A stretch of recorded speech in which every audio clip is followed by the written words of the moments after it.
우리는 성경을 알려고 힘을 씁니다. 그런데 성경을 한 번 통독하는 게 쉬운 일은 아닙니다. 제가 신학교에 다닐 때 성경은 모두 몇 장으로 되어 있는가 적으라는 문제가 출제되었습니다. 성경이 모두 몇 장이지? 저는 그걸 외우질 않았습니다. 문제를 풀고 시간이 남으니까 창세기부터 요한계시록까지 전부 다 성경이 몇 장으로 되어 있는지 썼습니다.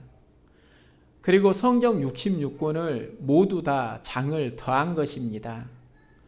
그리고요, 그 더한 답이 정답이었습니다. 그러면서 이 정도면은 성경을 많이 안다, 그런 생각이 들더라고요. 성경 한 번을 읽기가 쉽지 않은데요. 집중을 하면 몇 달에 성경 한 번을 볼 수 있습니다.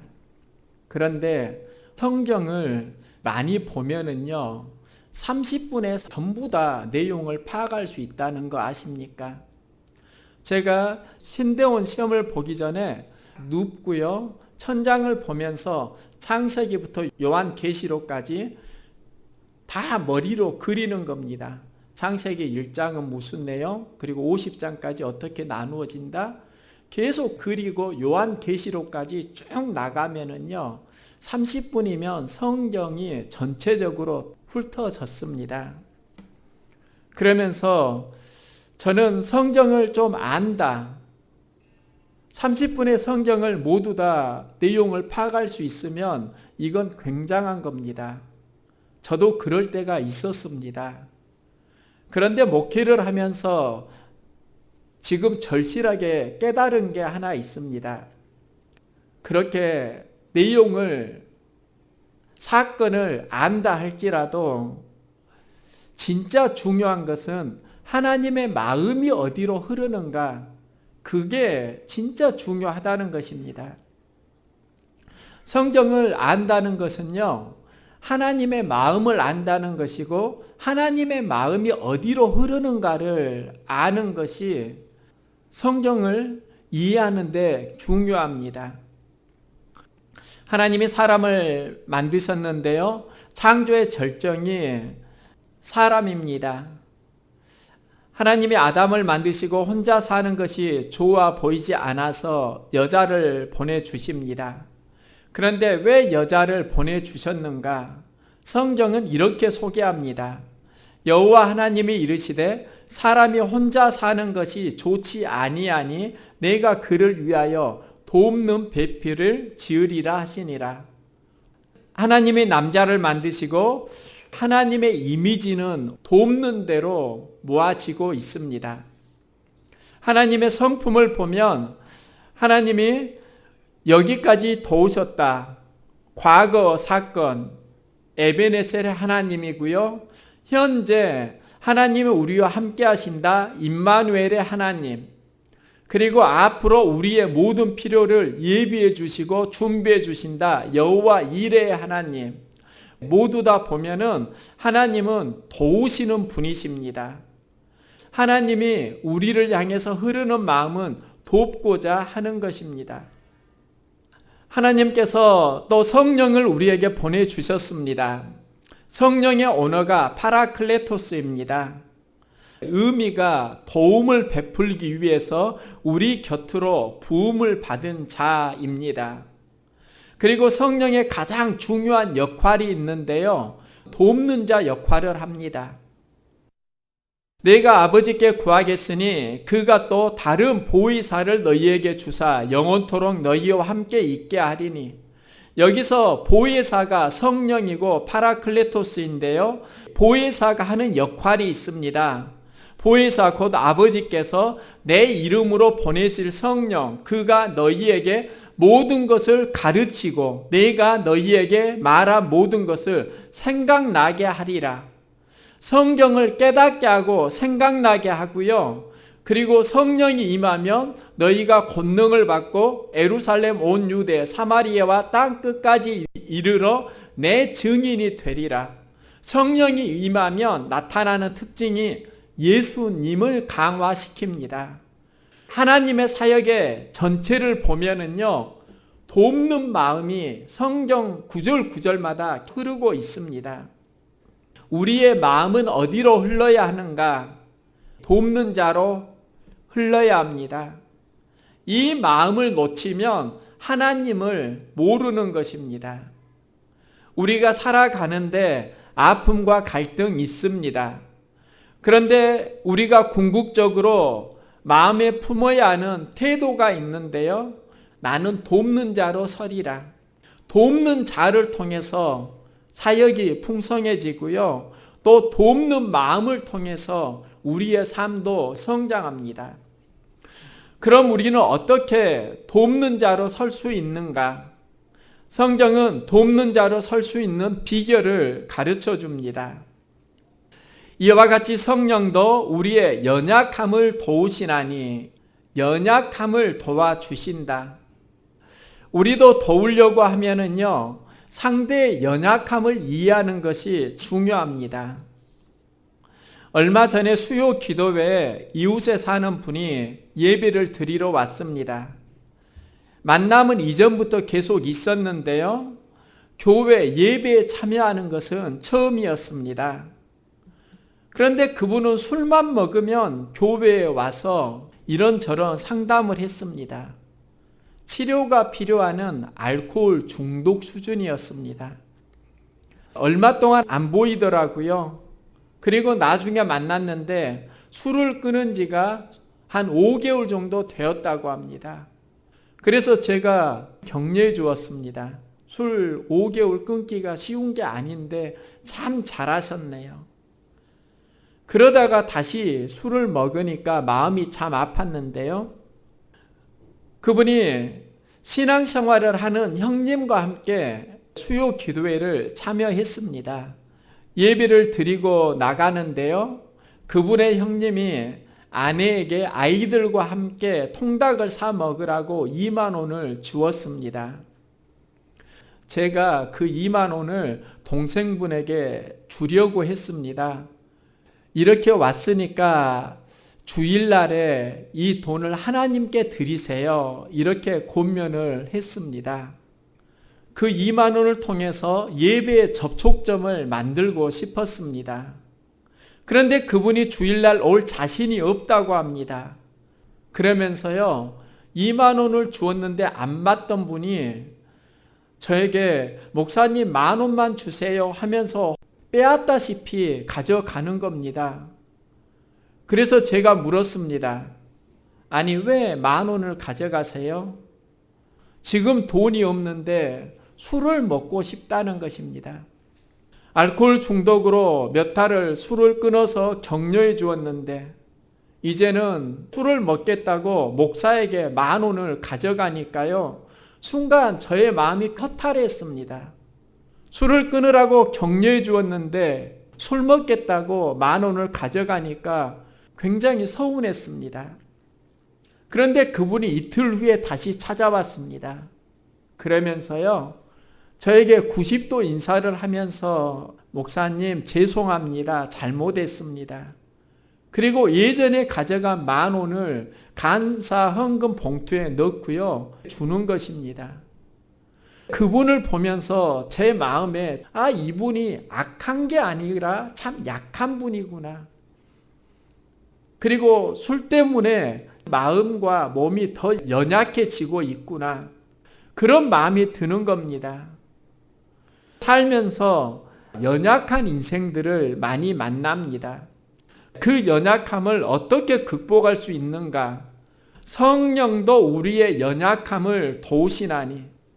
성령님이 우리의 연약함을 도와주시면은요, 삶의 능력이 달라집니다. 세상을 감당할 수 없던 사람들이 성령을 받으니까요, 세상에 감당할 수 없는 사람으로 변화됩니다. 이게 바로 성령이 도우시는 인생과 성령이 없는 인생의 차이입니다. 우리도 그리스도인으로 해야 하는 사역이 있는데요. 연약함을 도와주는 그 일을 하시기 바랍니다. 우리 인생이 연약함을 이해할 때 성장합니다. 그리고 연약함을 이해할 때 동역자가 나옵니다. 하나님이 이스라엘 백성들에게 가나안을 약속하셨는데요. 모세가 이스라엘 백성을 이끌고 가나안으로 나아가는 과정에 제일 먼저 극복해야 하는 세력이 아말렉입니다. 그때 모세의 나이는 80세입니다. 모세가 여호수아와 그의 백성을 아말렉과 싸우도록 보내고요. 자신은 산에 올라가서 기도를 합니다.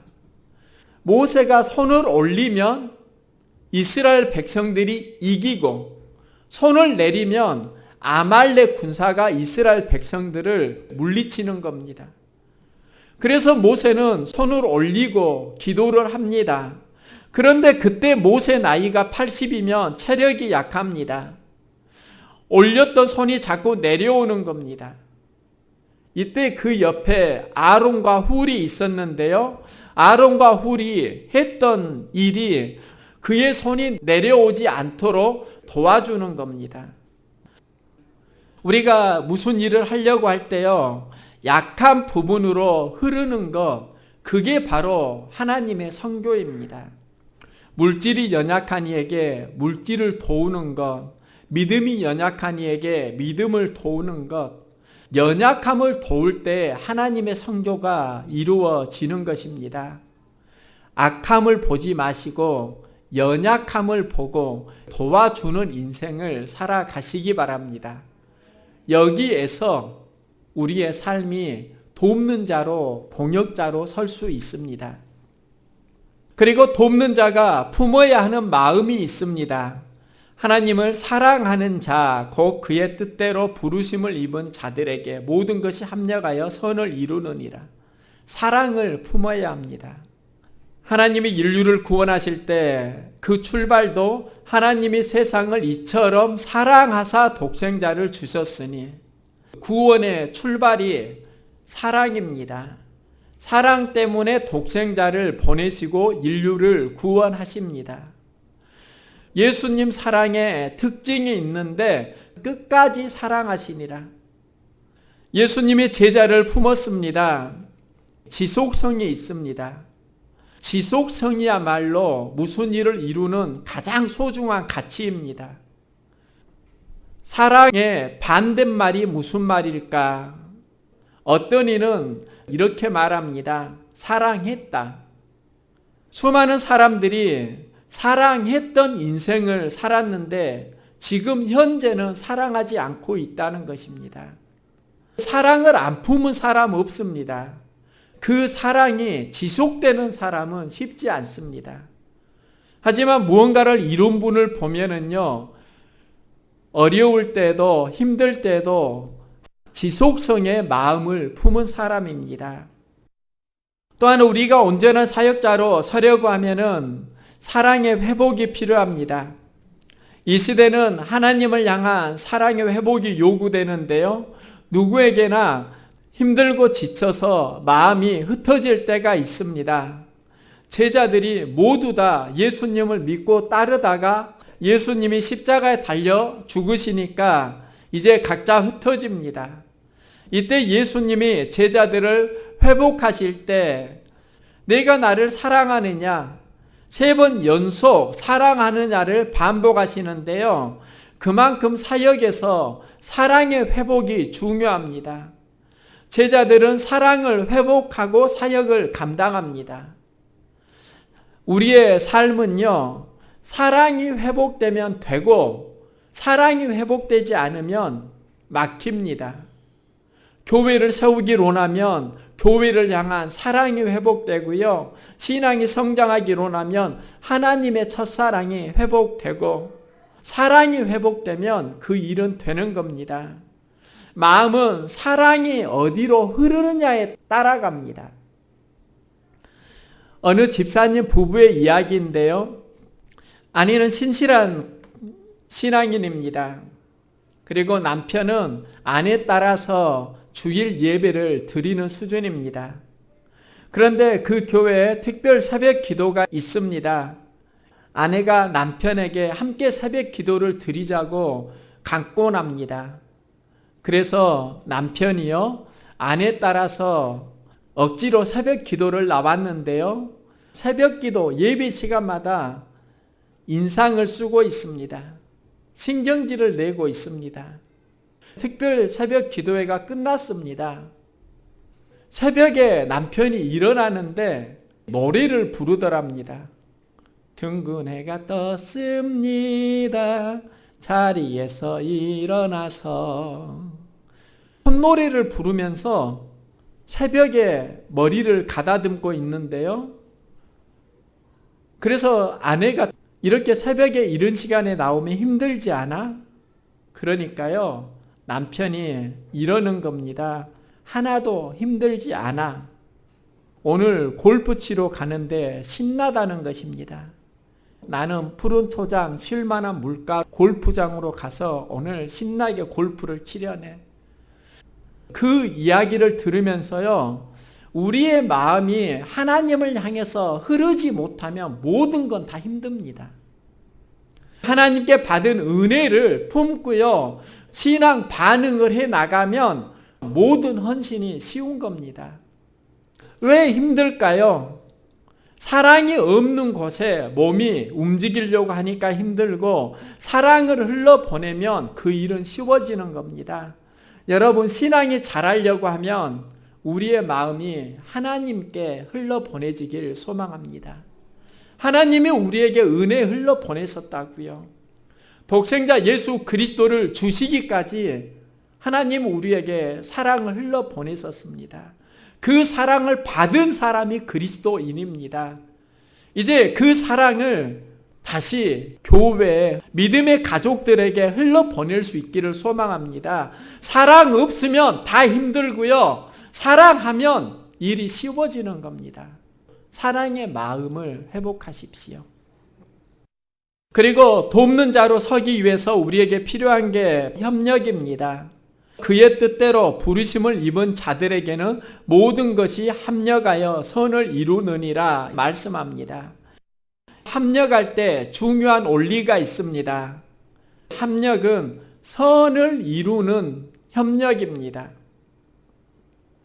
미국 펜실베니아 주에서 있었던 이야기입니다. 그곳에는 한 목사님이 계시는데요. 그 목사님은 교회에 부임하면 6개월을 버티지 못합니다. 가는 교회마다 아픔과 갈등이 있으면 힘들다고 그냥 사임하는 목사님입니다.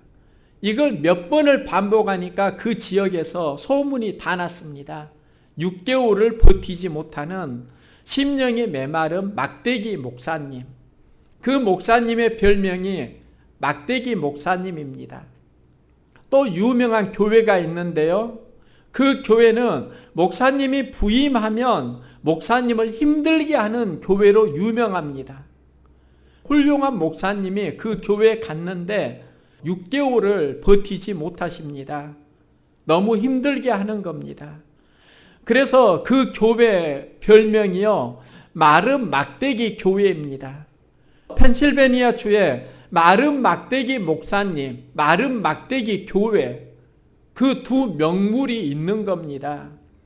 막대기 목사님이요, 자기가 사역지가 없으니까 감리교회 감리사를 찾아가서 시무할 교회를 연결시켜 달라고 부탁을 합니다. 감리사가 소개해 줄 교회가 딱 하나 있는데 그 교회가 바로 막대기 교회입니다. 많은 목사님들이 거기 갔는데 버티지 못하고 그 교회에서 다 나오고, 그게 소문이 나니까 목사님들이 그 교회 시무를 하려고 하지 않습니다. 그 교회에 목사님 가시렵니까? 마음에 작정을 하고요, 기도원에 들어가서 하나님, 저 여기서도 실패하면 안 됩니다. 계속 간절히 기도합니다. 그리고 성령을 받고요, 막대기 교회로 유명한 그 교회에 부임을 하고 예배를 드리는데요. 그 예배 시간에 자기가 불이 붙으니까 모두 다 은혜를 받는 겁니다. 예배가 끝나면은요, 기도하러 산에 올라가서 성령 충만을 받습니다. 그리고 내려와서 성령 주시는 힘으로 메시지를 전합니다.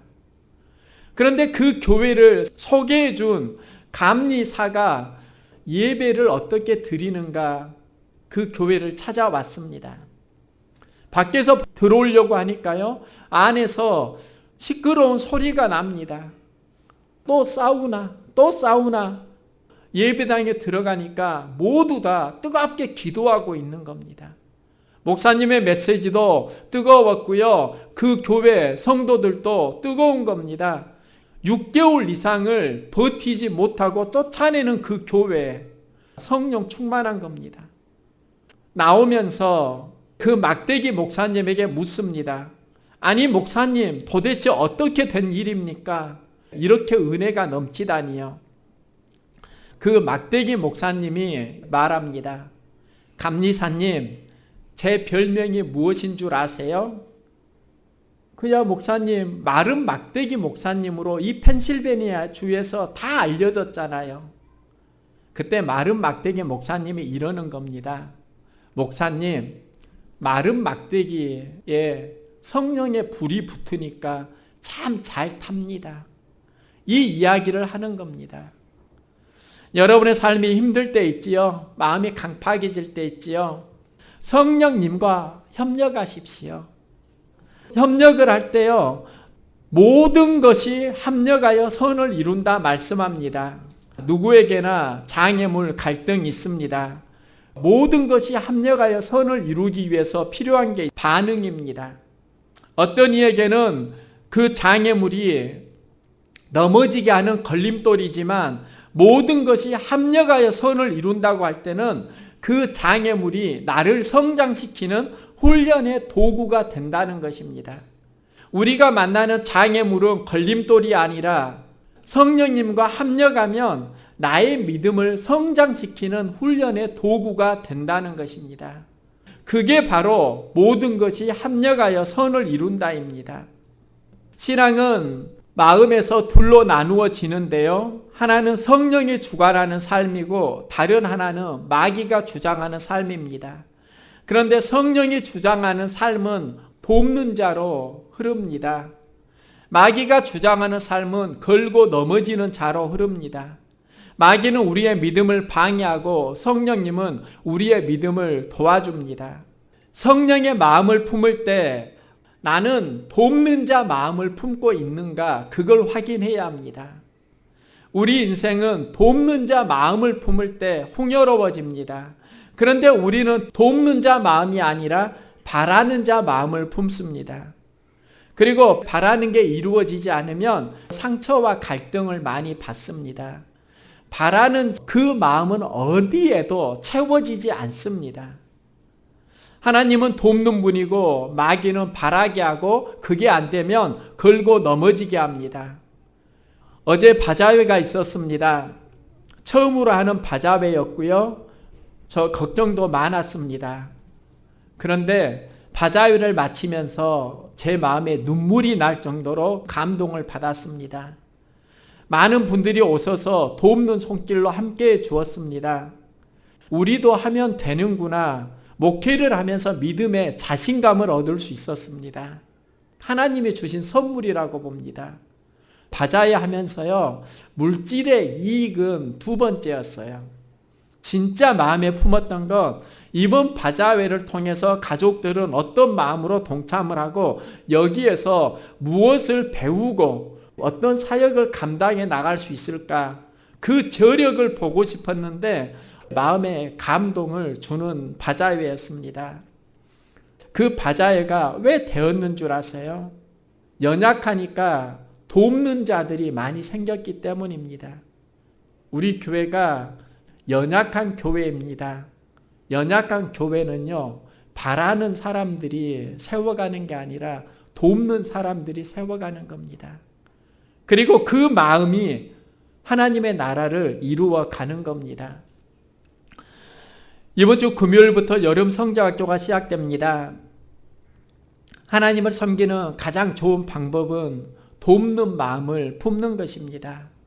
여러분의 삶 가운데 두 마음이 찾아올 겁니다. 하나는요, 바라는 자의 마음입니다. 바라는 자의 마음이 크면은요, 상처 갈등은 강해집니다. 돕는 자의 마음을 품으면 삶의 의미와 보람을 찾을 수 있습니다. 어제 바자회에서 그 사역이 끝난 뒤에도 오늘 주일 예배를 준비하느라고 몸은 많이 지쳤습니다. 그런데요, 끝나는 그 시점에 감동이 저에게 많이 오더라고요. 그러면서 우리 가족들이 돕는 자 마음만 품고 돕는 자 사역에 우리의 포커스를 맞춘다고 하면 비전이 살아날 것입니다. 우리 교회가 바라는 자의 마음을 채워줄 수 있을 만큼 강건하지 않습니다. 그리고 바라는 자 마음은요, 여러분 스스로도 성장하는 데 걸림돌이 됩니다. 어제 많은 분들이 수고를 했는데요, 한 가지 느낀 게 있습니다. 수고하면서 다 좋아하더라고요. 저도 토요일 날에 무슨 일을 하기가 굉장히 부담스러운데요, 어제 너무나 감동적이었습니다. 여러분, 항상 돕는 자로 서리라, 이 마음을 품으십시오. 이게 바로 하나님의 마음이고요. 그 돕는 자의 마음이 어디로 흘러야 합니까? 연약한 곳에 내가 힘을 주리라. 부족한 곳에 내가 채워주리라. 하나님을 닮아가기로 원하는 우리의 마음이 돕는 자 비전으로 항상 승리할 수 있기를 소망합니다.